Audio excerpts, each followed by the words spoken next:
అమ్మ పాఠాలకు స్వాగతం. ఈరోజు మనం ఆంధ్రప్రదేశ్ 7వ తరగతి సెకండ్ సెమిస్టర్లోని 10వ పాఠం ప్రియమిత్రునికి అనే పాఠం గురించి ఈ వీడియోలో మనం తెలుసుకుందాం. ఇక్కడ వినడం, ఆలోచించి మాట్లాడడం అని ఇచ్చాడు. ఇక్కడ ఒక చిత్రం ఇవ్వడం జరిగింది. ఈ చిత్రంలో మనం చూసినట్టయితే పోస్ట్ మ్యాన్, ఉత్తరాలు, post box, phone, WhatsApp, Google Gmail, SMS, Twitter, Facebook అనేవి కనిపిస్తున్నాయి కదా. కింద ప్రశ్నలు ఇచ్చాడు, ప్రశ్నలు చూద్దాం. దీంట్లో ఉండే మొదటి ప్రశ్న చూడండి. చిత్రం ఏ విషయాన్ని తెలియజేస్తుంది? ఈ చిత్రం పోస్ట్ బాక్స్లోంచి పోస్ట్ మ్యాన్ ఉత్తరాలు తీస్తున్నాడు. అంటే లేఖలు చాలా వచ్చాయి అనే విషయం మనకి తెలుస్తోంది. సెల్ ఫోన్లో మాటల ద్వారా ఇతరులకు సమాచారం అందించవచ్చు అనే విషయం అర్థమవుతోంది. ఈ వాట్సాప్, జీమెయిల్లో కూడా మనకి సమాచారాన్ని అందించవచ్చు. అలాగే SMS, ట్విట్టరు, ఫేస్బుక్ ఇవన్నీ కూడా సమాచారాన్ని పంపించేటటువంటి సాధనాలుగా మనకి అర్థమవుతోంది. రెండో ప్రశ్న, లేఖల బదులుగా ప్రస్తుతం ఉపయోగిస్తున్న సాధనాలు ఏవి? అంటే జవాబు ఫోన్. ఫోన్ అనేది ఇతరులకు సమాచారాన్ని అందించడానికి ఉపయోగపడుతుంది. వాట్సాప్ అనేది వ్యక్తిగతంగా కానీ లేదా గ్రూప్ వైజ్గా కానీ, అంటే బృందావనానికి కానీ మనం సమాచారాన్ని పంపించుకోవచ్చు. మూడవది జీమెయిల్. ఈ జీమెయిల్ అనేది ఒక వ్యక్తికి కానీ లేదా కంపెనీలకు కానీ సమాచారాలు పంపించడానికి ఉపయోగపడుతుంది. నాలుగవది ఇక్కడ SMS. ఈ SMS అనేది కూడా ఈ జీమెయిల్ లాగే ఉపయోగిస్తుంది. ట్విట్టర్ కానీ ఫేస్బుక్ కానీ ఇవి కూడా సమాచారాన్ని పంపించడానికి ఉపయోగపడతాయి. మూడో ప్రశ్న చూడండి. మీ మిత్రులకు, బంధువులకు ఏ సందర్భాల్లో లేఖలు రాస్తారు? జవాబు మనకి సంతోషం కలిగినప్పుడు కానీ లేదా బాధ కలిగినప్పుడు కానీ బంధువులకు మనం లేఖలు రాస్తాం. ఇంట్లో పెళ్ళిళ్ళు, గృహప్రవేశాలు అలాంటి శుభకార్యాలు ఏమైనా జరిగినప్పుడు బంధువులకు, మిత్రులకు శుభలేఖలు లాంటివి మనం పంపిస్తాం. లేదా ఏదైనా పిక్నిక్ లేదా తీర్థయాత్రలకు, పెళ్ళిళ్ళకు అలాంటి వాటికి వెళ్ళొచ్చామనుకోండి, వెళ్ళొచ్చిన తర్వాత మనం మిత్రులకు కానీ ఆ విశేషాలన్నీ బంధువులకు కానీ మళ్ళీ మనం తెలియజేస్తాం అన్నమాట ఉత్తరాల ద్వారా. మాకు నచ్చిన లేదా నచ్చని విషయాలన్నీ కూడా వీళ్ళ స్నేహితులతోటి, బంధువులతోటి పంచుకోవడానికి ఉపయోగిస్తాం లేఖలు అనేవి. ఉద్దేశం చూసుకున్నట్టయితే వ్యక్తులు, సంస్థల మధ్య సమాచారాన్ని పరస్పరం పంచుకోవడానికి ఉపయోగించే సాధనాలు లేఖలు. అంటే వ్యక్తుల మధ్య కానీ లేదా సంస్థల మధ్య కానీ ఏదైనా విషయాలు ఉన్నట్టయితే ఒకళ్ళకొకళ్ళు పంచుకోవడానికి ఉపయోగిస్తాయి ఈ ఉత్తరాలు అనేవి. వీటి ద్వారా వ్యక్తులు పరిచయాలు ఏర్పడతాయి, వ్యక్తులతో సంబంధాలు ఏర్పడతాయి, ఎదుటి వాళ్ళ యొక్క అభిప్రాయాలు మనకు తెలుస్తాయి, వాళ్ళ అభిప్రాయాలు మనకు తెలుస్తాయి. అలాగే ఈ ఉత్తరాలు రాసుకునేటటువంటి ఆ కాలంలో ఉండేటటువంటి సమాజ జీవనం మనకి అర్థమవుతుంది. ముఖ్యంగా పెద్ద వాళ్ళు రాసుకునేటటువంటి లేఖల్లో సాహిత్య విలువలు ఉంటాయి. అలాంటి లక్షణాలు అంటే అలాంటి సాహిత్య విలువలతో ఉన్నటువంటి ఒక లేఖను ఇప్పుడు ఉదాహరణగా పరిచయం చేయడమే పాఠ్యభాగం యొక్క ఉద్దేశం అన్నమాట. దీన్ని రాసినటువంటి కవి ఎవరు అంటే డాక్టర్ సూర్యదేవర సంజీవదేవ్. ఆయన యొక్క చిత్రం ఇక్కడ ఇవ్వడం జరిగింది. ఈయన 1914 నుంచి 99 మధ్యకాలం వారు. ఈయన సూర్యదేవర సంజీవదేవ్ గారు గుంటూరు జిల్లా మంగళగిరి, తెనాలి మధ్యలో ఉన్నటువంటి తుమ్మపూడి అనే గ్రామంలో ఈయన జన్మించడం జరిగింది. ఈయన ఎప్పుడు జన్మించారు? 1914 జూలై 3వ తారీఖున జన్మించారు. అలాగే 1999 ఆగస్టు 25వ తారీఖున ఆయన చనిపోవడం జరిగింది. ఈయన కవిగా, రచయితగా, తత్వవేత్తగా, చిత్రకారుడిగా ప్రసిద్ధి చెందారు. ఈయన తెగిన జ్ఞాపకాలు, రసరేఖ, దీప్తిధార, కాంతిమయి, రూపాలు అనేటటువంటి రచనలు కూడా ఈయన చేశారు. 14 భాషలు చదవడం, రాయడం ఈయనకు వచ్చు. ఇప్పుడు మన పాఠ్యభాగం చూస్తే లేఖల్లో సంజీవదేవ్ అనేటటువంటి ఆ రచనలోంచి మన యొక్క పాఠ్యభాగం తీసుకోబడింది అనమాట. ఈ ప్రక్రియ దేనికి సంబంధించింది? లేఖ ప్రక్రియకు సంబంధించింది. లేఖలు రాసేటప్పుడు ఎవరికి రాస్తున్న లేఖ ఇది? ప్రియమిత్రుడికి, స్నేహితుడికి రాసేటటువంటి లేఖ అన్నమాట. లేఖ రాసేటప్పుడు కుడివైపున పైన ఊరు, కింద డేటు ఇవి రాయాలన్నమాట. ఈయన రాసింది ముఖ్యంగా తుమ్మపూడి నుంచి కనుక తుమ్మపూడి అని రాశారు, కామా పెట్టారు. 25/11/64 రాశారు. 64 నవంబర్ 25వ తారీఖున రాసిన లేఖ అన్నమాట. అందుకని అప్పుడు డేట్ వేసి ఆ రోజు రాసిన లేఖ కనుక ఆ డేట్ ఉంది, పక్కన ఫుల్ స్టాప్ ఉంది. అంటే పైన కామా, ఊరు పేరు కామా, ఎప్పుడు రాశారో ఆ రాసిన డేటు ఫుల్ స్టాప్ అనమాట. ఎవరికి రాశారు? మిత్రులైనటువంటి శ్రీ నారాయణ రాజు గారికి రాశారు. ఎవరు? మన యొక్క కవి అయినటువంటి సూర్యదేవర సంజీవదేవ్ గారు ఆయన యొక్క స్నేహితుడైనటువంటి శ్రీ నారాయణ రాజు గారికి రాసినటువంటి లేఖ అన్నమాట ఇది. నమస్సులు అంటే నమస్కారాలు. మీరు అత్యంత అనురాగంతో రాసిన ఉత్తరం చదువుకొని మీ సోదరి సులోచన నేను కూడా అమితంగా సంతోషించితిమి. అంటే శ్రీ నారాయణరాజు గారు మన యొక్క సంజీవదేవి గారికి రాసినటువంటి ఉత్తరం చదువుకున్నారు సంజీవదేవి గారు. సంజీవదేవి గారి భార్య అయినటువంటి సులోచన కూడా ఆ లేఖను చదివి చాలా సంతోషపడింది. ఈయనతో పాటు ఆమె అంటే సులోచనాదేవి మీకు మా అక్కగారికి తన నమస్కారాలు తెలపమంటుంది. మీకు అంటే ఇక్కడ శ్రీ నారాయణరాజు గారికి ఆయన భార్యకి ఇద్దరికి నమస్కారాలు చెప్పమందనమాట. మీకు మా అక్కగారికి అంటే ఈ నారాయణరాజు గారి భార్యని ఏమని సంబోధించారు? అక్క అని సంబోధించారు ఇక్కడ. అందుకనే ఆమె అంటే ఇక్కడ సులోచనాదేవి మీకు మా అక్కగారికి తన నమస్కారాలు తెలపమంటుంది. అంటే మీకు మా అక్కగారు అంటే మీ భార్యకి ఇద్దరికి నమస్కారాలు చెప్పమంది నా భార్య అయినటువంటి సులోచన అని ఉంది. నేను కూడా అంటే నా భార్య కాదు, నేను కూడా మీకు మా అక్కయ్య గారికి నమస్కారాలు అని అర్థం. మీరు మీ సోదరుని చూచితిరి అంటే మీరు మా ఇంటికి వచ్చారు కనుక నా భార్య అయినటువంటి సులోచనని మీరు చూశారు. కానీ నేను మా సోదరుని ఇంకనూ చూడలేదు.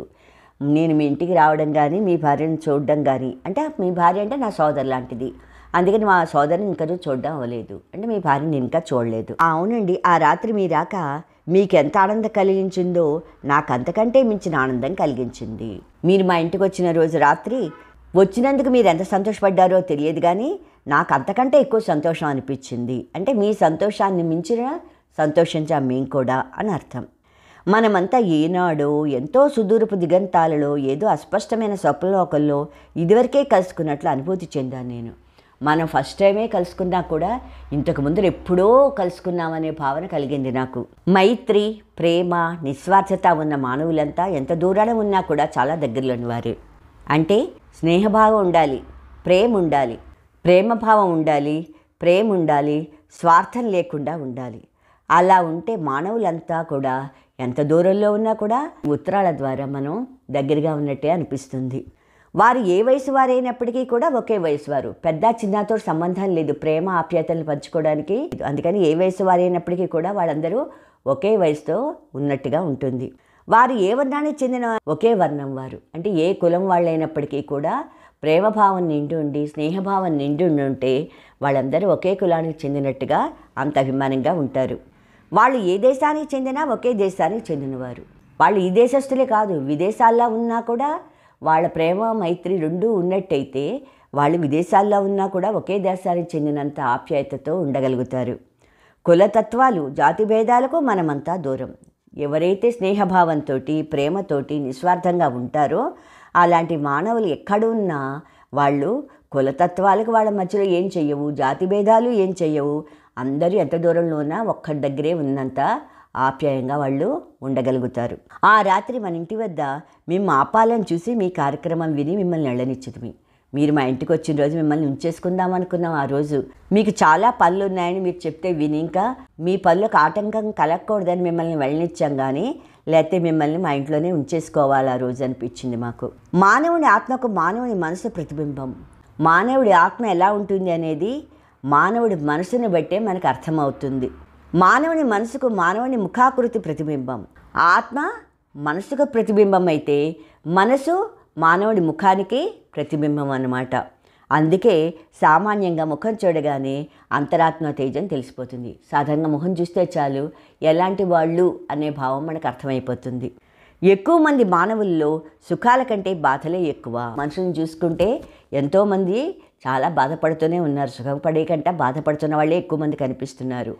మానవుల్ని బాధల నుండి, శోకాల నుండి, దిగుళ్ళు, చింతల నుండి తప్పించి ఆనందం వైపు మరలించటానికి అనేకమైన లలిత కళలు, సాహిత్యం, సంగీతం, నృత్యం, శిల్పం, చిత్రలేఖనం మొదలైనవి. అంటే మనిషి బాధలో ఉన్నప్పుడు ఆ బాధ నుంచి బయటికి తీసుకురావాలి అంటే లలిత కళలు ఎంతగానో ఉపయోగపడతాయి. లలిత కళలు అంటే ఏమిటి? సాహిత్యం, సంగీతం, నృత్యం, శిల్పం, చిత్రలేఖనం. ఈ ఐదింటిని లలిత కళలు అన్నారు. వీటిలో ఏది తీసుకున్నా కూడా అంటే ఒక పుస్తకం తీసి చదివినా మనిషి ఆనందపడతాడు, బాధలోంచి బయటకు వస్తాడు. సంగీత కార్యక్రమాలు చూసినా ఆ సంగీతంలో ఆ ఆనందం అనుభవించి బాధను మర్చిపోతాడు. అలాగే డ్యాన్స్ చూసినా అంతే, శిల్పాలు చెక్కుతారు అలాంటివి చూసినా అంతే, చిత్రాలు గీసినప్పుడు ఆ చిత్రాలు చూసినా సరే మనిషి తన బాధల నుంచి బయటికి వచ్చి ఆనందాన్ని పొందుతాడు అనమాట. ఏ కళ మానవుని బాధను తాత్కాలికంగా అయినా తొలగించి ఆనందాన్ని ప్రసాదించజాలదో ఆ కళ మాత్రమే అవుతుంది. ఇప్పుడు 5 కళలు చెప్పుకున్నాం కదా, లలిత కళలు అంటే 5 చెప్పుకున్నాం. ఈ 5 కళలలో ఏ ఒక్కటైనా సరే మానవుని బాధను అప్పటికప్పుడు కనీసం ఉపశమింపజేస్తే, అంటే ఆ క్షణంలో అయినా సరే బాధని మర్చిపోగలిగేటట్టు చేస్తే, ఆనందాన్ని ప్రసాదిస్తే అది నిజమైన కళ అవుతుంది. లేకపోతే అది ఏమవుతుంది, కళగానే మిగిలిపోతుంది తప్ప అది కళ అనిపించుకోదనమాట. మానవుడు ఆనందజీవి. మానవుడు ఎప్పుడు కూడా ఆనందంగా ఉండాలని కోరుకుంటాడు. ఆనందం లేకపోయిన తర్వాత ఎంత సంపద ఉన్నా, విద్య ఉన్నా, కీర్తి ఉన్నా అవన్నీ ఎండమావులే. మానవుడు ఆనందం కోరుకునే జీవి, ఆనందజీవి. ఆ ఆనందమే కనుక లేకపోతే తర్వాత తన దగ్గర ఎంత సంపద ఉన్నా, విద్య ఉన్నా, కీర్తి ఉన్నా కూడా ఏమి ఉపయోగం లేదు. వాడు హ్యాపీగానే ఉండడు. అలాంటప్పుడు ఎన్ని ఉంటే ఏం ఉపయోగం? అవన్నీ ఎండమావులు లాంటివే. నా జీవితంలో సంకల్పించుకున్న కార్యాలలో ఇంతవరకు నెరవేర్చిన వాటికంటే నెరవేర్చవలసినవి భవిష్యత్తులో ఎక్కువగా ఉన్నాయి. ఇప్పటిదాకా నేను అనుకున్నవి ఎన్నో చెయ్యాలనుకున్నాను. అవన్నీ చేసిన వాటికంటే కూడా ఇంకా చెయ్యాల్సినవే నాకు ఎక్కువగా కనిపిస్తున్నాయి. సకాలంలో అవన్నీ కాకపోయినా కొన్నైనా సఫలం కాగలవని ఆశిస్తాను. నేను అనుకున్నవన్నీ కూడా చేయలేకపోయినా కొన్నైనా చేయగలుగుతానేమోనని నా ఉద్దేశం. సఫలం కాకపోయినా అవి నిరుత్సాహపడను. నా ప్రయత్నం నేను చేస్తాను, సఫలం అవ్వాలనే కోరుకుంటాను. ఒకవేళ ఆ సఫలం కాకపోయినప్పటికీ కూడా నేనేం బాధపడిపోను, నిరాశపడిపోను, విచారించను. కార్యాచరణ మాత్రమే ప్రధానమని, సఫలతలు విఫలతలు సమానమే. మెయిన్ ఏమిటంటే మనం చేయదలుచుకున్న దాని గురించి ప్రయత్నం చేస్తున్నామా, ఎంతవరకు చేశాము, చేయగలడానికి ఎంతవరకు మనం ప్రయత్నించి ఎంతవరకు మనం చేయగలిగితే అంతవరకు మనం చెయ్యాలి. దానివల్ల సఫలమా విఫలమా అనేది మనం పట్టించుకోకూడదు. అది సమానమే, సఫలమైనా విఫలమైనా కూడా సమానమే. ఎందుకంటే మనం చేయదలుచుకున్నది చేస్తే ఆ ఆనందం వేరు. ఇట్లు మీ సంజీవదేవ్. ఇలా రాశారు ఎవరు? సంజీవదేవ్ అనే మన యొక్క కవి అన్నమాట. వాళ్ళ ఫ్రెండ్కి, ఆ స్నేహితుడి పేరు నారాయణరాజు గారు. ఇక్కడ ఏం కనిపిస్తోంది? నృత్యం చేస్తున్న ఒక ఆమె బొమ్మ కనిపిస్తోంది. అంటే లలిత కళలో నృత్యం కూడా ఒకటి. ఇక్కడ సంగీతం కనిపిస్తోంది, సంగీతం ఒకటి. ఇక్కడేముంది? రాస్తున్న కవి కనిపిస్తున్నాడు, అంటే సాహిత్యం కనిపిస్తోంది. ఇక్కడ చిత్రలేఖనం, ఇక్కడ పెయింట్ వేస్తున్నాడు, అందుకని ఇక్కడ చిత్రలేఖనం కనిపిస్తోంది. ఇక్కడ శిల్పాలు చెక్కుతున్నాడు, ఇక్కడ శిల్పం కనిపిస్తోంది. అంటే లలిత కళలో 5 కూడా ఇక్కడ చుట్టూరా ఇవ్వడం జరిగిందనమాట. ఇక్కడ పరిశీలించండి అంటూ డాక్టర్ సంజీవ్ దేవ్ ఆయన రాసినటువంటి లేఖ అన్నమాట. ఒక స్నేహితుడికి రాసినటువంటి లేఖ దొరికింది. ఆ లేఖని ఇక్కడ ఇవ్వడం జరిగింది. ఈ సంజీవ్ దేవ్ గారు ఎక్కడి నుంచి రాస్తారు? ఆయన ఉన్నది తుమ్మపూడి కనుక అక్కడి నుంచే రాశారు. అది ఎక్కడ? గుంటూరు డిస్ట్రిక్ట్లో ఉంది. అది ఇక్కడ రాయడం జరిగింది. ఇక్కడ పిన్ కోడ్ నెంబర్ ఇచ్చారు. ఈ లేఖ ఎప్పుడు రాయడం జరిగింది? 89 నవంబర్ 21న ఈ లేఖ రాయడం జరిగింది. ఆ లేఖ దొరకడంతో ఆ లేఖని ఇక్కడ ఇచ్చారు మనకి. ఈ లేఖలో ఏముందో చూద్దామా? ప్రియమిత్రులు ఆచార్యజీ, అంటే ఆచార్యజీకి రాస్తున్నారు ఈయన. అందినాయి మీ ఉత్తరం. మీ ఉత్తరం అందింది. అమ్మాయి పేరు మానసరవళి అని పెట్టారు. మానసరవళిలో ఏముంది? జ్ఞాపిక, కవిత, సంతోషం ఇవన్నీ కలిసి ఉంది అమ్మాయి పేరు. అలా ఉండడం నాకు చాలా ఆనందం కలిగించింది. పేరు తగ్గట్టుగానే ఆమె బాగుంటుందని మా శుభాకాంక్షలు తెలుపుతున్నాను. తనయుతో పాటు తల్లి కూడా, అంటే కుమార్తెతో పాటు తల్లి కూడా ఆరోగ్యంగా ఉంటున్నందుకు ఆహ్లాదంగా ఉంది, సంతోషంగా ఉంది. మరోసారి మానసరవళికి మా శుభాకాంక్షలు తెలుపుచున్నాను. తల్లి బిడ్డ ఇద్దరు క్షేమంగా ఉన్నందుకు మాకు ఆనందం. ఆరోగ్యంగా ఉండడం మాత్రమే కాదు, ఆనందంగా కూడా ఉండాలి. తల్లి బిడ్డ ఆరోగ్యంగా ఉండడమే కాకుండా ఆనందంగా ఉండాలి వాళ్ళు. అయితే ఆరోగ్యం లేనిది ఆనందం కూడా జనించదు. ఆరోగ్యం లేకపోతే ఆనందం అనేదే కలగదు. అందుకే ఆరోగ్యంతో పాటు ఆనందం కూడా ఉండాలన్నమాట.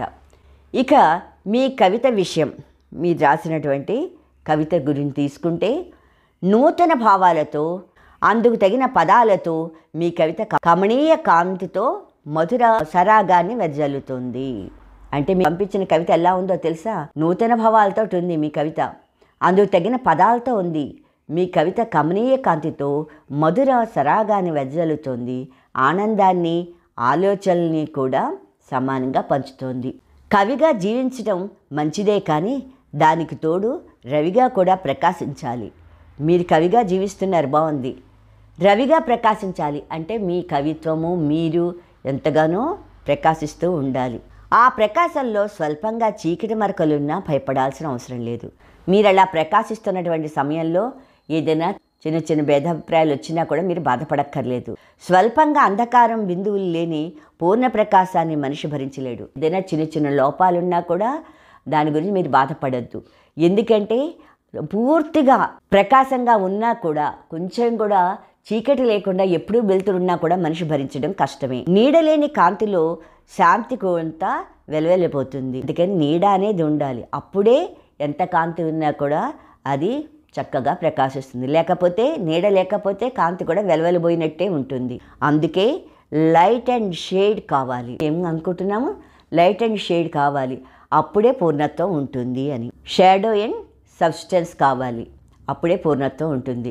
లైట్ అండ్ షేడ్ మధ్య జీవించడం ఈ పల్లె పరిసరాల్లో నలుపు తెలుపుగా సాగిపోతూనే ఉంది. లైట్ అండ్ షేడ్ జీవితం ఎప్పుడు కూడా ఈ పల్లె పరిసరాల్లో నలుపు తెలుపుగా అలా సాగిపోతూనే ఉంటుంది. చల్లచల్లగా వెచ్చవెచ్చగా శీతాకాల శోభాయమానంగా నిరంతరం అనంతాన్ని ప్రదర్శిస్తూనే ఉంది. అంటే చల్లచల్లగా వెచ్చవెచ్చగా శీతాకాల శోభ చక్కగా శోభిస్తూ నిరంతరం కూడా అనంతాన్ని ప్రదర్శిస్తూ ఉంది మీ సంజీవదేవ్ అని అప్పుడు కాలంలో ఆయన రాసినటువంటి లేఖ. దీని ద్వారా మనకేం తెలుస్తుంది? ఆయన రచనా చమకృతి తెలుస్తోంది, ఆయన భావాలు తెలుస్తున్నాయి, ఆయన చేతి వ్రాత తెలుస్తోంది. ఆయనకి ఎంతోమంది ఉత్తరాలు రాసేవారనే విషయం అర్థమవుతోంది. ఉత్తరాలు రాసిన వాళ్ళందరికీ కూడా ఈయన సమాధానాలు ఇచ్చేవారు ఓపిగ్గా అనేది కూడా మనకు తెలుస్తోంది. వారు తనకు రాసిన లేఖల్ని నిర్మోహమాటంగా విశ్లేషిస్తూ జవాబులు రాసేవారు, అలాగే సలహాలు చెప్పేవారనే విషయం కూడా మనకు తెలుస్తోంది. బాగున్న విషయాలు ఏమైనా ఉంటే మెచ్చుకునేవారని కూడా అర్థమవుతోంది. ఇది 1989లో నవంబర్ 21న రాసినటువంటి లేఖ అన్నమాట. అది జాగ్రత్త చేసినందువల్ల లేఖలోని విషయాలు మనకు కూడా తెలుస్తున్నాయి. ఇలాగే లేఖల వల్ల చాలా ప్రయోజనాలు ఉన్నాయన్నమాట. చదవండి, ఆనందించండి అని చెప్పి గురుభక్తి అనే ఒక కథ ఇచ్చాడు. ఒకరోజు ధౌమ్య మహర్షి ఆశ్రమంలో కూర్చున్నారు. ఇగో ఇక్కడ చిత్రంలో ఇచ్చారు చూడండి. ఒకరోజు ఈ ధౌమ్య మహర్షి ఆశ్రమంలో కూర్చున్నాడు అనమాట. ఆ సమయంలో వర్షం ఏకతాటిగా కురుస్తోంది, ఎక్కువగా కంటిన్యూగా కురుస్తోంది వర్షం. ఆశ్రమ ప్రాంతం అంతా కూడా నీటితో నిండిపోయింది, జలమయం అయిపోయింది, అంటే నీటితో నిండిపోయింది. వెంటనే ఈయన ఏం చేశారు? ధౌమ్య మహర్షి తన శిష్యుల్ని పిలిచారు. ఇలా చెప్పారు, ఏమని? శిష్యులారా, మన పంట చేనుకు పక్కన ఉన్న కాలువగట్టు సక్రమంగా లేకపోతే మన పంట మొత్తం నీళ్ళు పాడైపోతుంది. అదే జరిగితే మన ఆశ్రమంలో అందరూ పస్తులు ఉండాలి. ముందు మీలో ఎవరో ఒకరు వెళ్ళి పంట పొలాలను చూసి రండి అని చెప్పారనమాట విద్యార్థులకు, శిష్యులకి. గురువు చెప్పిన మాటలు విన్నారు, కానీ అందరూ తలంచుకుని అందరూ ఏదో కారణాలు చెప్తూ ఉన్నారు తప్ప వర్షంలో పంట చేనుకు వెళ్ళడానికి ఎవరూ ముందుకు రాలేదు, సాహసించలేదు. ఎందుకంటే కుండపోతుగా వర్షం కురుస్తోంది. ఆ వర్షం వెళ్ళడానికి ఎవరు ధైర్యం చూపించలేదు. అందుకని కుంటి సాకులు చెప్తూ వచ్చారు. అక్కడే ఆరుణి అనేటటువంటి ఒక శిష్యుడు ఉన్నాడు. ఆ శిష్యుడు లేచాడు. ఇక్కడ కూర్చున్న వాళ్ళు ఆరుణి అనే ఒక శిష్యుడు లేచి, గురుదేవా, ఆశ్రమానికి ఆహారం అందించే పంట చేను ఎలా ఉందో నేను చూసి వస్తానని చెప్పి పంట చేను దగ్గరికి బయలుదేరి వెళ్ళాడు అనమాట శిష్యుడు. ఆరుణి అనేటటువంటి ఒక శిష్యుడు. ఆరుణి పంట చేల గట్టు దగ్గరికి వెళ్ళి చూశాడు. అక్కడ ఒక చోట కాలువ గట్టుకి చిన్న గండి పడి ఉంది, అంటే హోలు పడింది అనమాట గట్టుకి. ఆ గండిలోంచి నీరు పంట పొలాల్లోకి ప్రవహిస్తోంది. ఆ చిల్లులోంచి, ఆ హోల్లోంచి పంట పొలాల్లోకి నీరు వచ్చేస్తోంది. ఆరుని ఏం చేశాడు? గడ్డి, రాళ్ళు, రప్పలు అన్నీ తెచ్చి ఆ గండికి, అంటే ఆ హోలు పడిన చోట, ఆ చిల్లు పడిన చోట అడ్డంగా వేశాడు. అయినా ప్రవాహం ఆగలేదు. అప్పుడు ఆరునికి ఒక ఆలోచన వచ్చింది. ఏమిటది? తానే గండికి అడ్డంగా పడుకుండిపోయాడు. ఆ రకంగా నీళ్లు బయటికి రాకుండా అడ్డుకున్నాడు అనమాట. పంట పొలంలోకి నీళ్ళు రాకుండా అడ్డుకున్నాడు. తెల్లవారిపోయింది, అలాగే ఉండిపోయాడు. తెల్లారిపోయింది. ఈ ధౌమ్య మహర్షి ఏం చేశాడు? ఈ పిల్లాడు ఎక్కడికి వెళ్ళాడు, ఇంకా రాలేదేమిటని ఆరుణిని వెతుక్కుంటూ పంట చేను దగ్గరికి వచ్చాడు గురువుగారు. అడ్డంగా పడుకున్నటువంటి ఆరుని ఎలా ఉన్నాడు? తడిసి చలికి వణికిపోతూ అక్కడే ఉన్నాడు పాపం. మహర్షి ఏం చేశాడు? ఈ ఆరుని దగ్గరికి వచ్చాడు, పరిస్థితిని చూశాడు. ఆశ్రమానికి పిల్లాన్ని తీసుకుని వెళ్ళాడు, అంటే ఆరుణిని తీసుకెళ్ళాడు అనమాట. సాయంత్రం వరకు అలాగే ఉన్న పిల్లాడు సాయంత్రాన్ని కోరుకున్నాడు ఆరుని. గురువు దగ్గరికి వచ్చి నమస్కారం చేశాడు. అప్పుడు ఈ గురువు గారైనటువంటి ధౌమ్య మహర్షి ఏమన్నాడు, నీ గురుభక్తి కార్యదీక్ష వెలకట్టలేనిది అన్నాడు. అని చెప్పి ఆరుణిని మెచ్చుకున్నాడు.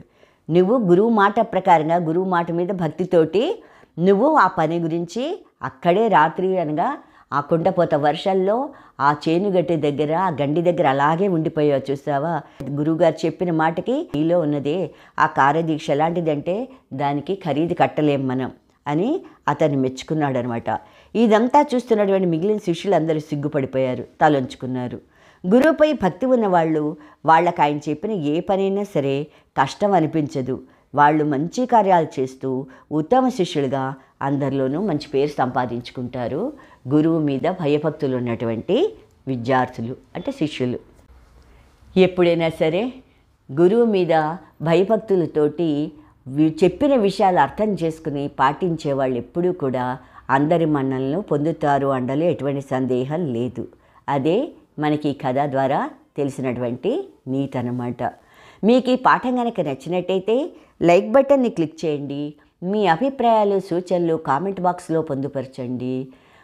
అలాగే మీకు నచ్చినట్టయితే మీరు ఇచ్చే ప్రోత్సాహం ద్వారా మాకు మరిన్ని వీడియోలు చేయాలనే ఉత్సాహం కలుగుతుంది. అందుకని మీరు ఖచ్చితంగా లైక్ చేయడం, సబ్స్క్రైబ్ చేయడం మర్చిపోకండి. Thank you. సెలవు.